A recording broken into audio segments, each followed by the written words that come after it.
Sebuah dump truk dengan nomor polisi D8453 MU mengalami kecelakaan di Jalan Pinang Putih, Kecamatan Sirimau, Kota Ambon, Sabtu 8 Februari 2025. Sopir dump truk seketika tewas lantaran terjepit rangka depan usai menghantam rumah warga. Sementara kernet dan seorang pengendara yang ditabrak mengalami luka parah dan langsung dilarikan.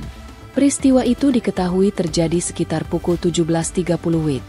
Diduga akibat remblong. Irma Arianti, salah satu saksi, mengaku, kejadian itu bermula saat dump truk berwarna putih hijau itu hendak parkir di sisi jalan turunan. Saat menepi, seketika kendaraan bergerak maju hingga melaju tak terkendali. Alhasil, pengendara motor yang melintas di depan langsung ditabrak. Menyusul kios milik saksi hingga akhirnya dump truk nahas itu bersarang di rumah warga. Tak lama setelah kejadian, sebuah mobil derek dikerahkan untuk mengevakuasi dump truk itu. 35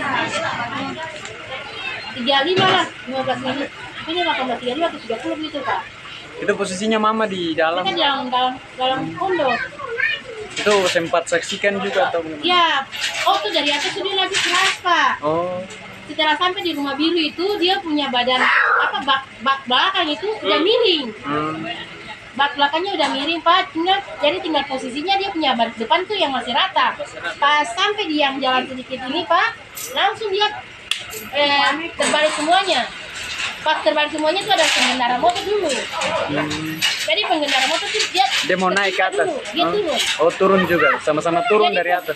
Iya, jadi ya, pas kalau itu dengan posisi terlentang begitu sudah, Pak. Jadi terus juga bawa langsung, Pak. Jadi pas kita di dalam kita keluar dia, karena saking susok, kalau seandainya kita keluar kita langsung dapat dari waktu tempat tuh. Karena lajunya itu lebih cepat daripada kalau kita keluar.